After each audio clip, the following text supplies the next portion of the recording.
একমাত্র মেয়ে ছিল মৃণালিনী। জমিদার তার মেয়েকে প্রাণের চেয়েও বেশি ভালোবাসতেন। মেয়ের কোনো শখই তিনি অপূর্ণ রাখতেন না।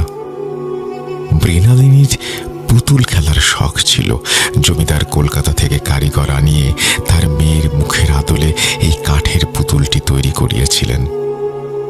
পুতুলটার পরনে যে লাল ফ্রকটা দেখছেন, ওটাও ওই মৃণালিনীর নিজের একটা প্রিয় ফ্রকের আদলে বানানো।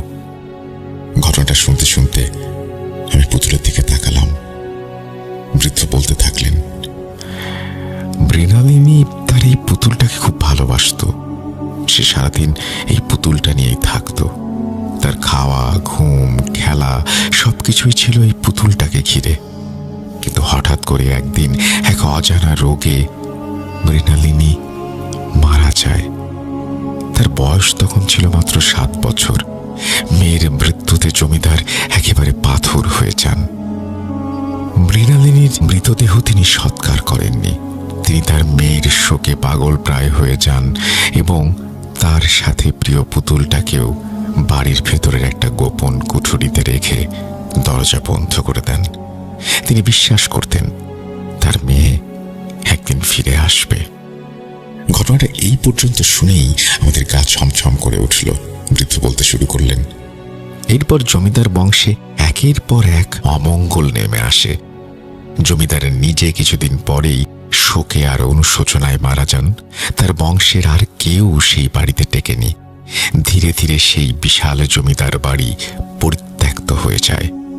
লোকে বলতো ওই বাড়িতে মৃণালিনীর অতৃপ্ত আত্মা ঘুরে বেড়ায়। কেউ ওই বাড়ির ত্রিসীমানায় যেত না। প্রায় বছর 20 পর আমার বাবা, যিনি নিজেও পুরনো জিনিসপত্র সংগ্রহ করতেন, কোনোভাবে এই বাড়ির গোপন কুঠুরির সন্ধান পান। তিনি সেখান থেকে এই পুতুলটা উদ্ধার করে আনেন। কিন্তু পুতুলটা আনার পর থেকেই আমাদের পরিবারে অশান্তি শুরু হয়ে যায়।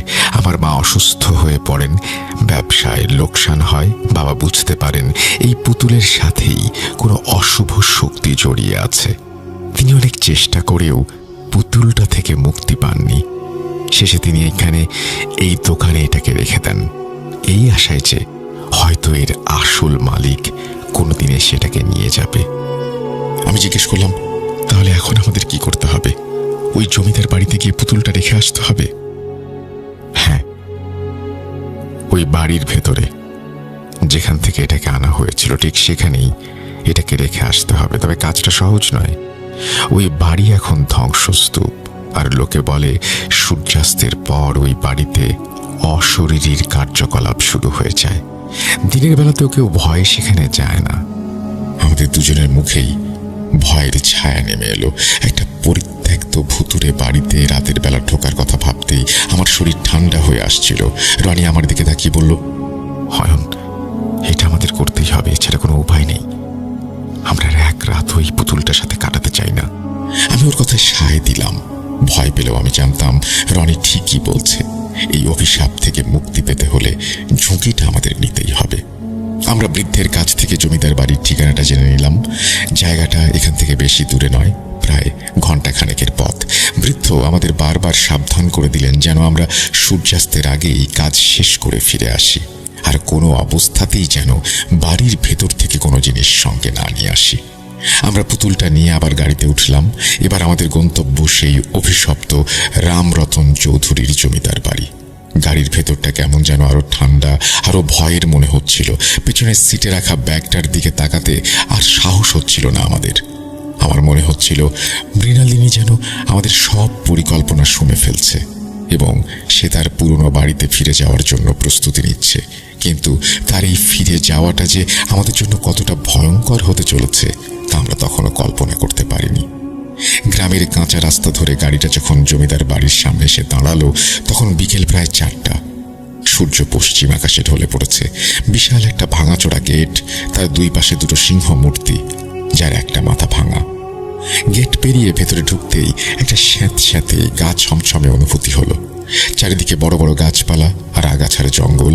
তার মাঝখানে দাঁড়িয়ে আছে বিশাল এক ধ্বংসস্তূপ, যা এক সময় ছিল প্রতাপশালী এক জমিদার বাড়ি। দেয়ালের পলেস্তারা খসে পড়েছে, ইট বেরিয়ে গেছে, দরজা জানালাগুলো ভাঙা, যেন বাড়ির কঙ্কালটা দাঁড়িয়ে আছে। আমরা গাড়ি থেকে নামলাম। রনি আমার হাতটা শক্ত করে ধরল। ওর হাতটা ঠান্ডা বরফের মতো। আমি ওর দিকে তাকিয়ে সাহস দেওয়ার চেষ্টা করলাম, কিন্তু আমার নিজের গলাই শুকিয়ে আসছিল। আমি কাপড়ের ব্যাগটা হাতে নিলাম। পুতুলটা আগের চেয়েও ভারী মনে হচ্ছিল। আমরা সাবধানে বাড়ির মূল ফটকের দিকে এগোলাম। চারিদিকে এক অদ্ভুত নিস্তব্ধতা। কোনো পাখির ডাক নেই, কোনো শব্দ নেই, শুধু আমাদের পায়ের নিচে শুকনো পাতার মরমর শব্দটা সেই নিস্তব্ধতাকে আরো ভয়ঙ্কর করে তুলছিল। বাড়ির ভেতরে ঢোকার সাথে সাথেই একটা ঠান্ডা বাতাস আমাদের শরীরে কাঁপুনি ধরিয়ে দিল। ভেতরটা বাইরের চেয়েও অন্ধকার। ছাদ থেকে মাকড়সার জাল মেঝেতে জমে আছে পুরো ধুলোর আস্তরণ। আমরা টর্চের আলো ফেলে এগোতে লাগলাম। আমাদের লক্ষ্য সেই গোপন কুঠুরিটা খুঁজে বের করা। বৃদ্ধের বর্ণনা অনুযায়ী কুঠুরিটা থাকার কথা বাড়ির একেবারে শেষ প্রান্তে, একটা পুরনো পুজোর ঘরের পাশে। আমরা ভাঙা করিডোর, ধসে পড়া সিঁড়ি আর অন্ধকার পেরিয়ে এগিয়ে চললাম। প্রতিটা পদক্ষেপে মনে হচ্ছিল কেউ যেন আমাদের অনুসরণ করছে। দেয়ালের অন্ধকার কোণাগুলো থেকে কারা যেন আমাদের দেখছে। মাঝে মাঝে মনে হচ্ছিল কোনো বাচ্চার ফিসফিসানির শব্দ বা হালকা হাসির আওয়াজ আসছে কানে, কিন্তু পেছনে ফিরতেই কিছু দেখতে পাচ্ছিলাম না। অবশেষে পূজার ঘরটার সামনে এসে পৌঁছালাম। তার পাশে একটা ছোট, প্রায় অদৃশ্য হয়ে যাওয়া দরজা। দরজায় কোনো তালা নেই, কিন্তু বহু বছর বন্ধ থাকায় এটা একেবারে আটকে গেছে। আমরা দুজন সর্বশক্তি দিয়ে দরজাটাতে ধাক্কা দিলাম। একটা বিকট ক্যাঁচ ক্যাঁচ শব্দ করে দরজাটা সামান্য ফাঁক হলো। সেই ফাঁক দিয়ে একটা ভ্যাপসা পচা গন্ধ বেরিয়ে এলো, যা আমাদের নাকে ধাক্কা মারল। আমরা আরো জোরে ধাক্কা দিতেই দরজাটা পুরোপুরি খুলে গেল। টর্চের আলো ফেলতেই আমরা ভেতরের দৃশ্যটা দেখলাম। এটা একটা ছোট ঘর। ঘরের এক কোণায় একটা পুরনো কাঠের সিন্দুক, আর তার পাশে একটা ছোট খাট। খাটের ওপর একটা জীর্ণ বিছানা পাতা, আর ঘরের ঠিক মাঝখানে মেঝেতে চক দিয়ে একটা বৃত্ত আঁকা। বৃত্ত বলেছিলেন এই কুঠুরিতে মৃণালিনীকে তার পুতুল সহ রাখা হয়েছিল। আমাদের কাজ হলো পুতুলটাকে এই ঘরের ভেতরে রেখে আসা। আমি কাঁপা কাঁপা হাতে ব্যাগ থেকে পুতুলটা বের করলাম। টর্চের আলোয় ওর চোখ দুটো দপ করে জ্বলে উঠল। আমার মনে হলো ও যেন হাসছে। আমি সাবধানে এগিয়ে পুতুলটাকে সেই চক দিয়ে আঁকা বৃত্তটার ঠিক মাঝখানে রেখে দিলাম। কাজটা শেষ হতে আমার মনে হলো আমার বুকের ওপর থেকে বিশাল একটা পাথর নেমে গেল। আর এক মুহূর্ত দেরি না করে ঘর থেকে বেরিয়ে আসার জন্য ঘুরলাম। ঠিক তখনই একটা বিকট শব্দে কুঠুরির দরজাটা বন্ধ হয়ে গেল। আমরা দুজনেই চমকে উঠে দরজার দিকে দৌড়াতে গেলাম, কিন্তু দরজাটা খুলছে না। মনে হচ্ছে কেউ যেন বাইরে থেকে ওটাকে আটকে দিয়েছে। আমরা পাগলের মতো দরজায় ধাক্কা দিতে লাগলাম, চিৎকার করতে লাগলাম। কোনো লাভ হলো না। হঠাৎ করেই ঘরের ভেতরে তাপমাত্রা দ্রুত কমতে শুরু করলো। আমাদের নিঃশ্বাস থেকে ধোঁয়া বেরোচ্ছে। টর্চের আলোটা দপদপ করে কাঁপতে শুরু করেছে। আর ঠিক তখনই আমরা একটা কান্নার শব্দ শুনতে পেলাম। একটা ছোট্ট মেয়ের কান্না। শব্দটা আসছে ঘরের কোণায় রাখা কাঠের সিন্দুকটার ভেতর থেকে। আমরা ভয়ে একে অপরের দিকে তাকালাম। আমাদের দুজনেরই শরীর ভয়ে জমে গেছে। কান্নার শব্দটা ধীরে ধীরে অন্যরকম একটা হাসিতে পরিণত হলো। চক দিয়ে আঁকা বৃত্তের মাঝখানে মৃণালিনীর পুতুলটা ধীরে ধীরে নড়তে শুরু করেছে। ওর মাথাটা একপাশে কাত হয়ে গেছে, মুখটা অস্পষ্ট হাসি মাখা। কুঠুরির ভেতরটায় বরফ শীতল হয়ে উঠেছে। দেয়াল বেয়ে ঠান্ডা স্রোত নামছে। আমাদের টর্চের আলোটা এখন পাগলের মতো কাঁপছে, একবার জ্বলছে একবার নিভছে। সেই কাঁপা কাঁপা আলো আধারির ঘরের মাঝখানে পুতুলটাকে দেখাচ্ছে আরো বেশি ভয়ঙ্কর। পুতুলটা শুধু নড়ছে না, ওটা ছোট্ট পা দুটো দিয়ে দাঁড়ানোর চেষ্টা করছে। আমাদের হৃৎপিণ্ডটা লাফিয়ে উঠছে। মনে হচ্ছে কোনো অনভিজ্ঞ শিল্পী তার পুতুল নাচের সুতো দিয়ে টানছে পুতুলটাকে। দরজা ভাঙতে হবে, আমি চিৎকার করে উঠলাম, কিন্তু আমার গলা দিয়ে ফ্যাঁস ফ্যাঁসে আওয়াজ ছাড়া আর কিছু বেরোলো না। হঠাৎ করেই একটা হাসির শব্দ শুনলাম। আমি সমস্ত শক্তি দিয়ে দরজায় লাথি মারছি। ওই সিন্দুকটার ভেতরে কিছু একটা আছে, রনি বলল আমাকে। আমার সব মনোযোগ তখন দরজার দিক থেকে সরে সিন্দুকের ওপর গিয়ে পড়ল। না না, কাছে আসিস না, রনি নিষেধ করলো। আমি পিছিয়ে আসছি। আমার হাতের টর্চটা কাঁপছে, ফলে আলোটাও পুতুলের ওপর নাচছে। একবার ওর হাসি মুখ আলোকিত হচ্ছে, পরক্ষণেই অন্ধকারে মিলিয়ে যাচ্ছে। হঠাৎ আমার মাথায় একটা বুদ্ধি খেলে গেল।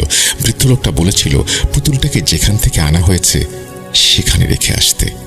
আমরা তো ওকে শুধু ঘরের মেঝেতে রেখেছি, কিন্তু বাবা তো ওটাকে পেয়েছিল ওই সিন্দুকের ভেতর থেকে।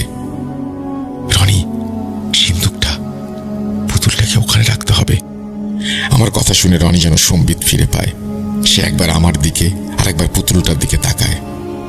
কিন্তু ওটার ভেতরে তো আমাদের আর কোনো উপায় নেই, ওটাই আমাদের মুক্তির পথ। পুতুলটা এখন আমাদের থেকে মাত্র কয়েক হাত দূরে। ওর ছেঁচড়ানো পায়ের শব্দ আমার কানের পর্দায় আঘাত করছে। আমি আর এক মুহূর্ত দেরি না করে রনিকে ঠেলে সিন্দুকটার দিকে এগিয়ে গেলাম। সিন্দুকটার ডালা বন্ধ, কিন্তু তাতে কোনো তালা লাগানো নেই। একটা পুরনো দিনের খিল আছে মাত্র। আমি খিলটা খোলার জন্য হাত বাড়াতেই সিন্দুকের ভেতর থেকে যেন একটা হাসির শব্দ পেলাম। একটা ঠান্ডা স্রোত আমাকে অবশ করে ফেলল। আমি আর রনি কাঁপা কাঁপা হাতে সিন্দুকটা খুললাম। একটা পচা গন্ধ আমাদের নাকে এসে লাগলো। ভেতরে কিছু পুরনো পোকায় খাওয়া কাপড় চোপড় আর একটা ছোট্ট বালিশ ছাড়া কিছু নেই।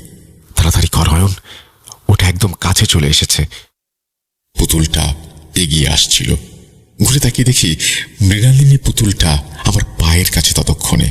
ওর ছোট্ট মাথাটা যেন উঁচু করে রেখেছে। আমি এক ঝটকায় নিচু হয়ে পুতুলটাকে খপ করে ধরে ফেললাম। পুতুলটাকে স্পর্শ করতে আমার শরীরে যেন বিদ্যুৎ খেলে গেল। রনি, ধর আমাকে। আমি চিৎকার দিলাম। রনি ছুটে এসে সিন্দুকটা টেনে দিল। আমি সর্বশক্তি দিয়ে পুতুলটাকে সিন্দুকের ভেতরে ছুঁড়ে ফেললাম। পুতুলটা সিন্দুকের ভেতরে পড়তেই আবারও উঠে বসার চেষ্টা করছে। ডালাটা বন্ধ কর। আমি চিৎকার করলাম। আমরা দুজন মিলে সিন্দুকের ডালাটা সজোরে বন্ধ করে দিলাম। ডালা বন্ধ হওয়ার সাথে সাথেই সিন্দুকের ভেতর থেকে যেন একটা তীক্ষ্ণ চিৎকার শুনতে পেলাম। মনে হচ্ছে ভেতরে কোনো বন্য পশু আটকা পড়েছে। এই ছিল আমার ঘটনা। যদি ভালো লাগে তাহলে অবশ্যই শেয়ার করবেন।